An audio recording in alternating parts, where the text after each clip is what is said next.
നമസ്കാരം. സ്റ്റാർബേർഡ് വാർത്തകളിലേക്ക് സ്വാഗതം.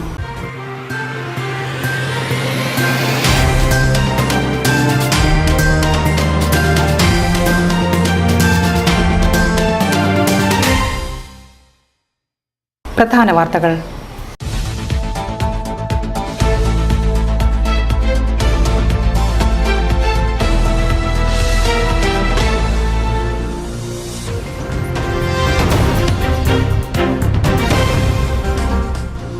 ചെങ്ങളായി പഞ്ചായത്തിന്റെ പുതിയ കെട്ടിടത്തിന്റെ പണി മുന്നോട്ട് 2019 ഉദ്ഘാടനം നടത്താമെന്ന് പ്രതീക്ഷിക്കുന്നതായി അധികൃതർ.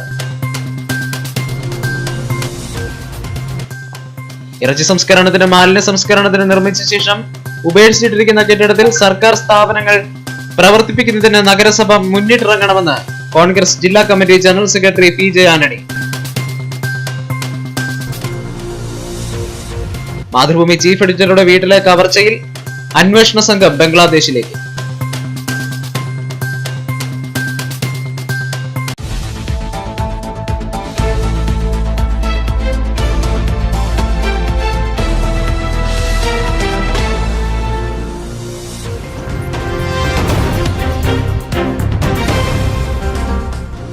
വാർത്തകൾ വിശദമായി. ചെങ്ങളായി പഞ്ചായത്തിന്റെ പുതിയ കെട്ടിടത്തിന്റെ പണി പുരോഗമിക്കുന്നു. 2019 ലോക്സഭാ തെരഞ്ഞെടുപ്പിന് മുൻപേ പണി തീരുമെന്ന പ്രതീക്ഷയിലാണ് അധികൃതർ. ഇടിഞ്ഞു വീഴാറായിരുന്ന ചെങ്ങളായി പഞ്ചായത്ത് കെട്ടിടം പൊളിച്ച് പുതിയ കെട്ടിടം പണിയുന്ന പ്രവൃത്തി പുരോഗമിക്കുകയാണ്. കാലപ്പഴക്കം കൊണ്ട് ഏത് നിമിഷവും തകർന്നു വീഴാൻ പാകത്തിന് കഴുക്കോലുകൾ ദ്രവിച്ചും ഭിത്തിയിൽ വിള്ളൽ വീണും സ്ഥിതി ചെയ്തിരുന്ന കെട്ടിടമായിരുന്നു ചെങ്ങളായി പഞ്ചായത്തിൻ്റെത്. പഞ്ചായത്ത് ജീവനക്കാർക്കും പഞ്ചായത്തിൽ വരുന്നവർക്കും തീർത്തും അസൗകര്യമായിരുന്നു ഈ കെട്ടിടം. ഇതോടെയാണ് ഇത് പൊളിച്ചു കളഞ്ഞ് 2018 ഏപ്രിലിൽ വ്യവസായ മന്ത്രി AC മൊയ്തീൻ തറക്കല്ലിട്ടത്. 1,16,00,000 രൂപയ്ക്കാണ് കരാർ നൽകിയിരിക്കുന്നത്. അടുത്ത വർഷം നടക്കാനിരിക്കുന്ന ലോക്സഭാ തെരഞ്ഞെടുപ്പിന് മുൻപായി പണി പൂർത്തീകരിക്കാൻ സാധിക്കുമെന്നാണ് പ്രതീക്ഷയെന്ന് പഞ്ചായത്ത് പ്രസിഡന്റ് KK രത്നകുമാരി പറഞ്ഞു. ചെങ്ങളായി ഗ്രാമപഞ്ചായത്ത് പഴയ കെട്ടിടം പൊളിച്ച് പുതിയ കെട്ടിടത്തിൻ്റെ പ്രവൃത്തി ആരംഭിച്ചിരിക്കുകയാണ്. നമ്മുടെ അടുത്ത പ്രദേശങ്ങളിലൊന്നും ഇത്ര പഴകിയ നിലയിലുള്ള ഒരു കെട്ടിടം ഉണ്ടായിട്ടില്ല. പൊതുജനങ്ങൾക്കും അതുപോലെ തന്നെ ജനപ്രതിനിധികൾക്കും പഞ്ചായത്തിനകത്ത് വന്ന് പ്രവർത്തനങ്ങൾ നടത്തുന്നതിന് വേണ്ട സൗകര്യങ്ങളൊന്നുമില്ലായിരുന്നു. അതുമാത്രമല്ല അതിൻ്റെ മേൽക്കൂരയെല്ലാം മേൽഭാഗങ്ങളെല്ലാം പൊട്ടി വീഴുന്ന ഒരു സ്ഥിതി അടക്കം ഉണ്ടായിട്ടുണ്ടായിരുന്നു. അതിൻ്റെ ഭാഗമായിട്ടാണ് കഴിഞ്ഞ കുറേ കാലങ്ങളായി ചെങ്ങളായി ഗ്രാമപഞ്ചായത്തിനകത്തുള്ള മുഴുവൻ ആളുകളുടെയും ഏറ്റവും വലിയ ഒരാവശ്യമെന്ന നിലയിൽ തന്നെയാണ് കഴിഞ്ഞ വർഷം നമ്മൾ പഞ്ചായത്തിന് ഒരു കെട്ടിടത്തിന് വേണ്ടിയുള്ള പ്രൊജക്റ്റ് തയ്യാറാക്കി വെച്ചിട്ടുള്ളത്. ഇതിൻ്റെ ഭാഗമായി കഴിഞ്ഞ ഏപ്രിൽ മാസം 8-ാം തീയതി നമ്മുടെ അന്നത്തെ വ്യവസായ വകുപ്പ് മന്ത്രി ശ്രീ മൊയ്തീൻ അവർകൾ അതിൻ്റെ ശിലാസ്ഥാപന കർമ്മം നിർവഹിച്ചിട്ടുണ്ടായിരുന്നു. ഒരു വർഷക്കാലം കൊണ്ട് അതിൻ്റെ പ്രവൃത്തി പൂർത്തീകരിച്ച് പുതിയ കെട്ടിടത്തിലേക്ക് മാറണം എന്നുള്ളതാണ് ഗ്രാമപഞ്ചായത്ത് എന്ന നിലയിൽ ഞങ്ങളുടെയൊക്കെ വലിയ ആഗ്രഹം. അതിൻ്റെ ഭാഗമായിട്ട് തന്നെ നല്ല രീതിയിലുള്ള പ്രവർത്തനം കോൺട്രാക്ടർ എന്ന നിലയിൽ നല്ല ജാഗ്രതയോടുകൂടി തന്നെ പ്രവൃത്തി നടന്നു വരുന്നുണ്ട്.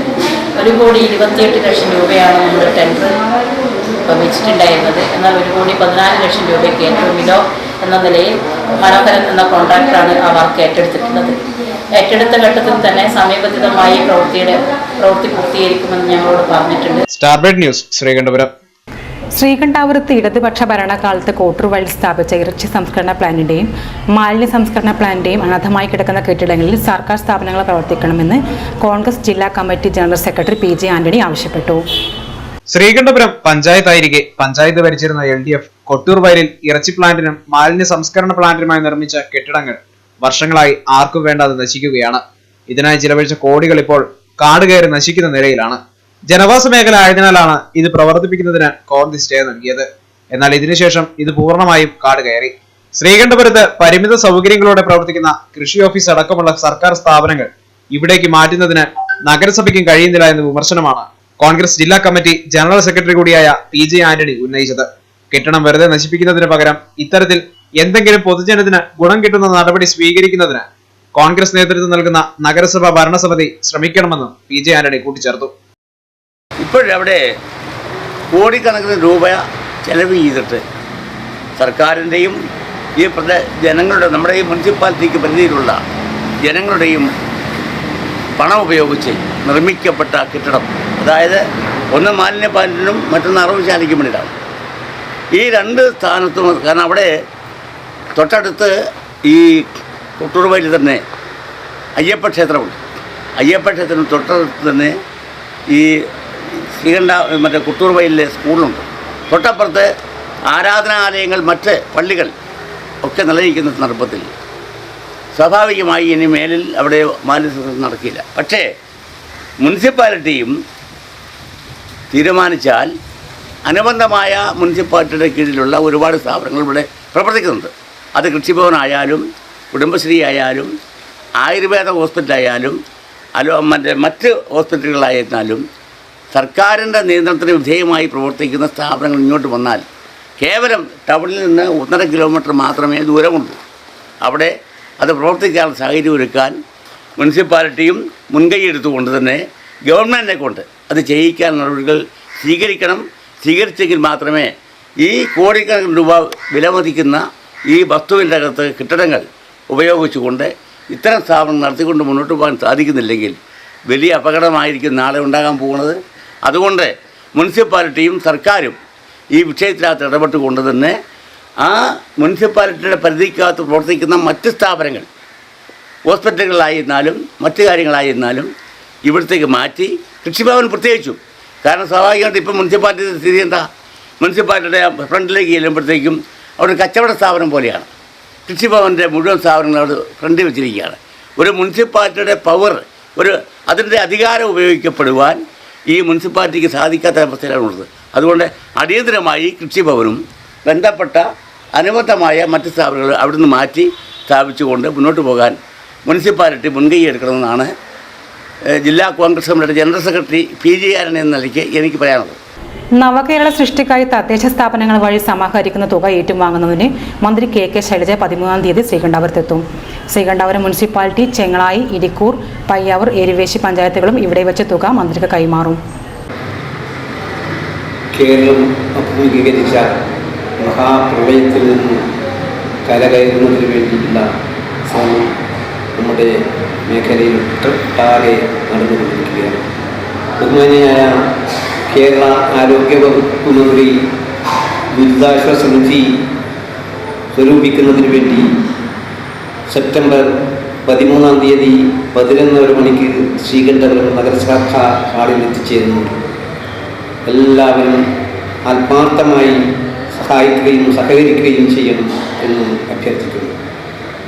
എല്ലാവർക്കും മന്ത്രിയുടെ കയ്യിൽ നേരിട്ട് നിധി കൊടുക്കാൻ വേണ്ടിയുള്ള ഏർപ്പാടുകൾ ചെയ്തിട്ടുണ്ട്.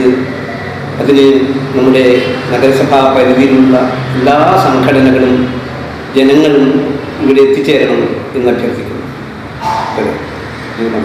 പിന്നെ ശ്രീകണ്ഠാപുരം ടൗണിലെ പഴയ കെട്ടിടങ്ങൾ പൊളിച്ചു നീക്കുന്നതിന് നോട്ടീസ് നൽകാൻ ഒരുങ്ങുകയാണ് നഗരസഭ. നഗരസഭാ വികസനത്തിന് കെട്ടിടങ്ങൾ വെല്ലുവിളിയാകുന്നത് കൊണ്ടാണ് നടപടിയെന്ന് ചെയർമാൻ അറിയിച്ചു. ശ്രീകണ്ഠപുരത്ത് കാലപ്പഴക്കം മൂലം തകർന്നു വീഴാറായ കെട്ടിടങ്ങൾ പൊളിച്ചു നീക്കുന്നതിന് നോട്ടീസ് നൽകാൻ തീരുമാനിച്ച് നഗരസഭ. 100 വർഷങ്ങളോളം പഴക്കമുള്ള കെട്ടിടങ്ങൾ ഏത് നിമിഷവും റോഡിലേക്ക് വീഴാനുള്ള സാഹചര്യത്തിലാണുള്ളത്. ഇങ്ങനെ സംഭവിച്ചാൽ ഇത് വലിയ അപകടമാവും സൃഷ്ടിക്കുക. മാത്രമല്ല ഇവ നഗരവികസനത്തിനും വലിയ തോതിൽ വെല്ലുവിളിയായിരിക്കുകയാണ്. എന്നാൽ റോഡിന് വരും കാലങ്ങളിൽ ആവശ്യമായ വീതിയെടുക്കുന്നതിന് ഇത് വലിയ തടസ്സം സൃഷ്ടിച്ചാണ് നിലനിൽക്കുന്നത്. പല കെട്ടിടങ്ങളും പൊളിഞ്ഞു വീണിരിക്കുന്ന അവസ്ഥയിലുമാണ്. ബാക്കിയുള്ളവ ഏതു നിമിഷവും താഴേക്ക് നിലം പൊത്തിയേക്കാം. നഗരവികസനത്തിനായി ഇത് പൊളിച്ചു നീക്കുന്ന നടപടികളുമായി മുന്നോട്ട് തന്നെ പോകുമെന്ന് മുനിസിപ്പൽ ചെയർമാൻ പറഞ്ഞു. ശ്രീകണ്ഠപുരം പട്ടണത്തിൽ ഒട്ടേറെ ജീർണിച്ചതും പൊളിഞ്ഞു വീഴാറായതുമായ കെട്ടിടങ്ങൾ ഉണ്ട്. ഇവയൊക്കെ നഗര നവീകരണത്തിൻ്റെ ഭാഗമായി പൊളിച്ചു മാറ്റുന്നതിന് ഉള്ള ശ്രമം നഗരസഭ നടത്തി വരികയാണ്. മോശം കെട്ടിടങ്ങൾ പൊളിച്ചു മാറ്റാൻ അൺഫിറ്റ് എന്ന് കണ്ടാൽ അത് പൊളിച്ചു മാറ്റുന്നതിന് നോട്ടീസ് കൊടുക്കുന്നതായിരിക്കും. കാട്ടാന നാട്ടിലിറങ്ങി. ഇരട്ടി മുഴക്കുന്നിലെ ജനവാസ മേഖലയിൽ ഇറങ്ങിയ കാട്ടാനയുടെ ആക്രമണത്തിൽ ഒരാൾക്ക് പരിക്കേറ്റു.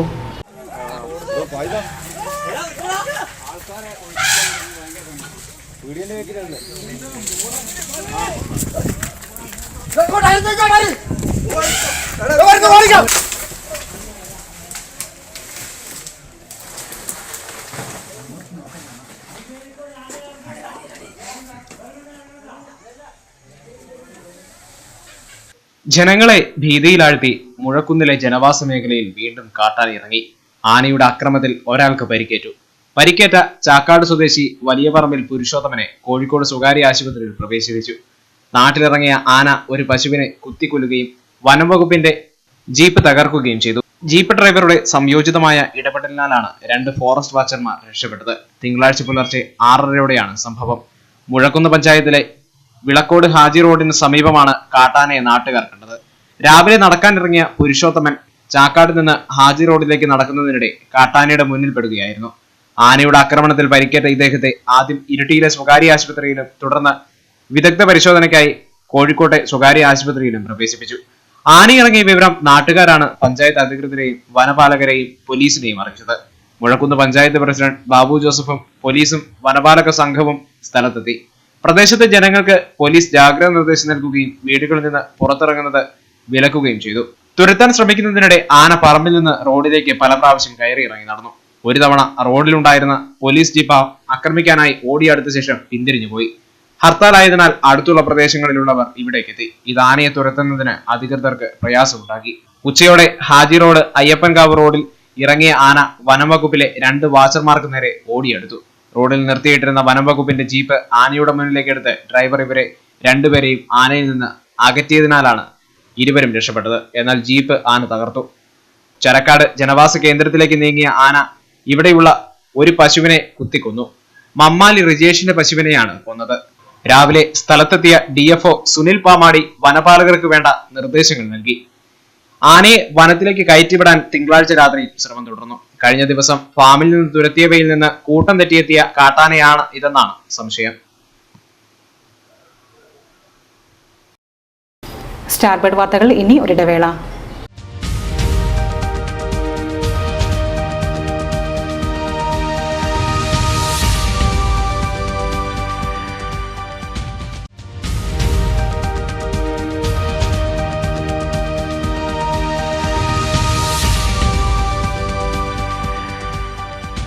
വാർത്തകൾ തുടരുന്നു.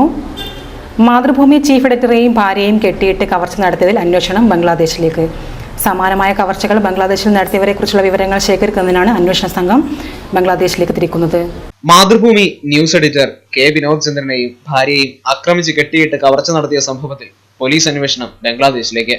പ്രതികൾ ഇതിനോടകം ബംഗ്ലാദേശിലെത്താൻ സാധ്യതയില്ലെങ്കിലും സമാനമായ കവർച്ചകളിൽ ഉൾപ്പെട്ടതായി സംശയിക്കുന്ന അവിടുത്തെ ചില സംഘങ്ങളുടെ വിവരങ്ങൾ ശേഖരിക്കുക കൂടിയാണ് പോലീസിന്റെ ലക്ഷ്യം. കേരളത്തിൽ ബംഗാളികൾ എന്ന് പറഞ്ഞു വരുന്നവരിൽ കുറെ പേർ ബംഗ്ലാദേശിൽ നിന്ന് അനധികൃതമായി ബംഗാളിലും അസമിലും മറ്റും കുടിയേറിയവരാണ്. ഇവർ വ്യാജ തിരിച്ചറിയൽ കാർഡുകൾ സംഘടിപ്പിച്ചാണ് പലപ്പോഴും എത്തുന്നത്. ഒറ്റയ്ക്കും കൂട്ടായും കവർച്ചയും മോഷണവും നടത്തുന്ന സംഘങ്ങൾ ഇതിലുള്ളതായി പോലീസ് പറയുന്നു. കൊച്ചിയിൽ ബംഗ്ലാദേശി സംഘം കവർച്ച നടത്തിയിരുന്നു. ഇതിൽ ഒരു രോഹിംഗ്യക്കാരനും പിടിയിലായിരുന്നു. മൊബൈൽ ടവർ കേന്ദ്രീകരിച്ച് നടത്തിയ അന്വേഷണത്തിലാണ് ഇവർ പിടിയിലായത്. അതേസമയം കണ്ണൂരിൽ നടത്തിയ കവർച്ചയിൽ മൊബൈൽ ടവർ വിവരങ്ങൾ കാര്യമായി പോലീസിന് ലഭിച്ചില്ല. പ്രതികൾ ബംഗ്ലാദേശികളാണെന്ന സംശയം ബലപ്പെട്ടതോടെ സമാന കേസുകൾ കൈകാര്യം ചെയ്യുന്നതിൽ വൈദഗ്ധ്യം നേടിയ അവിടുത്തെ പോലീസ് ഓഫീസറെയും കണ്ണൂർ ജില്ലാ പോലീസ് ബന്ധപ്പെട്ടു. അതിനിടെ ഡൽഹിയിലേക്ക് പോകാനും അന്വേഷണ സംഘം ആലോചിക്കുന്നുണ്ട്. വ്യാഴാഴ്ച പുലർച്ചെയാണ് വിനോദ് ചന്ദ്രന്റെ ഉരുവച്ചാലിലെ വാടക വീട്ടിൽ കവർച്ച നടന്നത്. അദ്ദേഹത്തെയും ഭാര്യയും കെട്ടിയിട്ട് മർദ്ദിച്ച ശേഷം വീട് കൊള്ളയടിക്കുകയായിരുന്നു.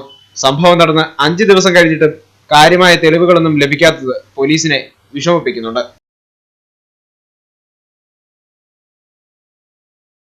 ഓട്ടം വരാത്ത ഓട്ടോക്കാരുടെ ലൈസൻസ് റദ്ദാക്കാൻ മോട്ടോർ വാഹന വകുപ്പിന്റെ നീക്കം. ജനങ്ങളുടെ ബുദ്ധിമുട്ട് പരിഹരിക്കാനായാണ് അധികൃതർ പുതിയ നിയമം കൊണ്ടുവരുന്നത്. ഓട്ടം വിളിച്ചാൽ ഓടി രക്ഷപ്പെടുന്ന ഓട്ടോക്കാർക്ക് ഇനി രക്ഷയില്ല. യാത്രക്കാർ പറയുന്ന സ്ഥലങ്ങളിലേക്ക് കൃത്യമായി സവാരി പോകാത്തവരെ പിടികൂടി ലൈസൻസ് റദ്ദു ചെയ്യുന്ന നടപടികൾ വരെ സ്വീകരിക്കാൻ മോട്ടോർ വാഹന വകുപ്പ് തീരുമാനിച്ചു. സവാരിക്ക് പോകാതെ മുങ്ങുന്ന ഓട്ടോക്കാരെ വാട്സപ്പും മെയിലും ഉപയോഗിച്ച് പിടികൂടും. ഓട്ടം വിളിക്കുന്ന സ്ഥലങ്ങളിലേക്ക് പോകാതെ ഓട്ടോക്കാർക്ക് താല്പര്യമുള്ളിടങ്ങളിലേക്ക് മാത്രം സവാരി നടത്തുന്നവരെ പിടികൂടാനാണ് ഈ നീക്കം. ഓട്ടോ സവാരിക്ക് വിളിക്കുന്നു.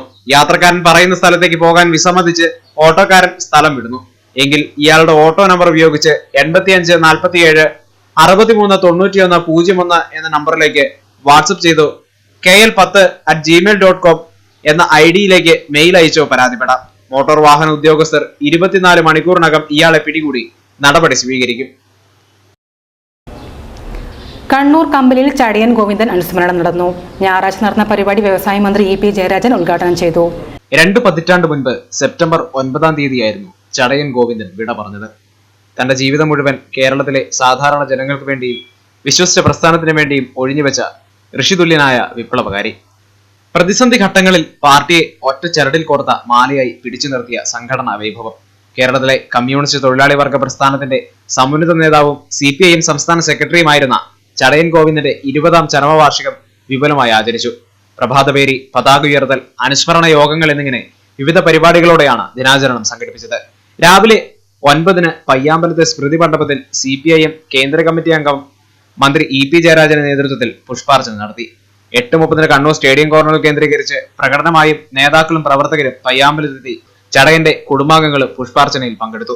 ജന്മനാടായ കമ്പലിൽ വൈകിട്ട് ബഹുജന പ്രകടനവും അനുസ്മരണ സമ്മേളനവും നടന്നു. വൈകിട്ട് 4:30 കൊളച്ചേരിമുക്ക് കേന്ദ്രീകരിച്ച് പ്രകടനം നടന്നു.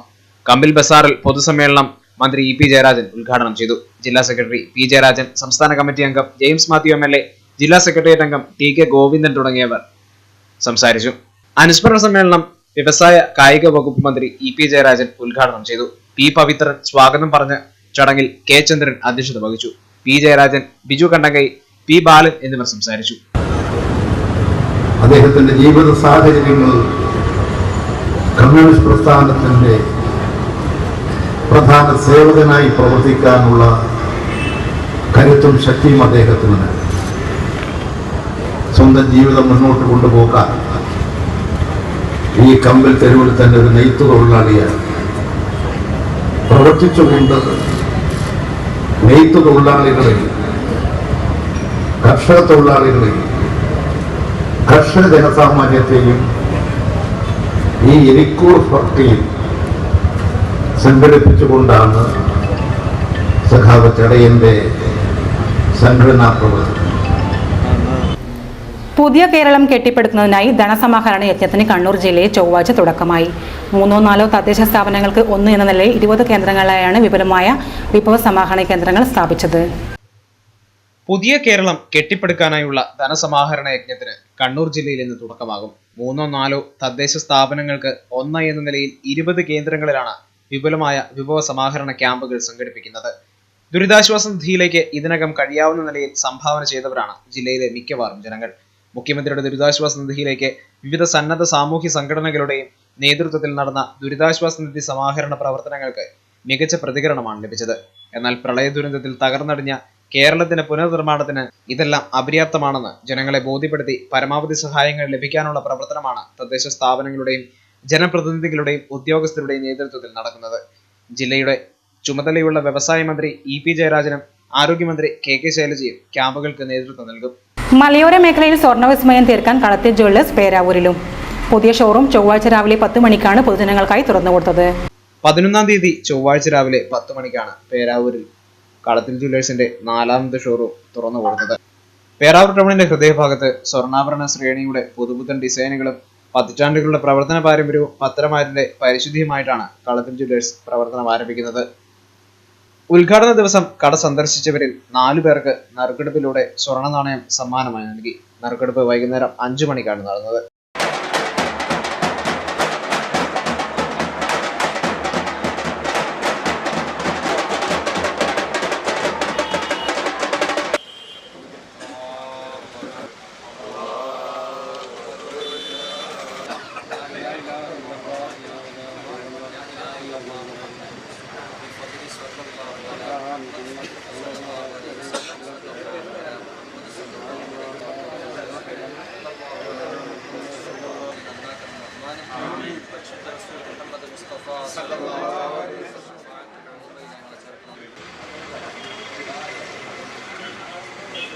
പ്രധാന വാർത്തകൾ ഒരിക്കൽ കൂടി.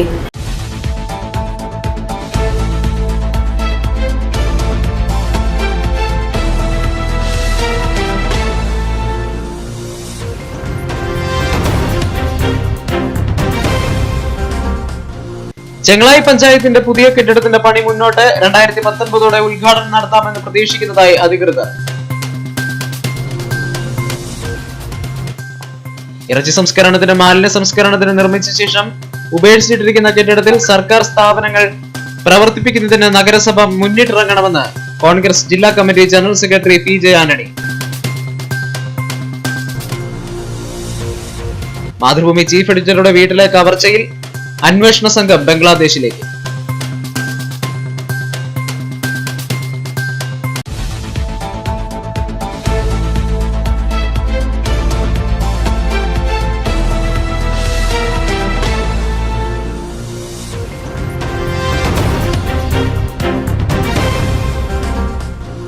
വാർത്തകൾ സമാപിക്കുന്നു.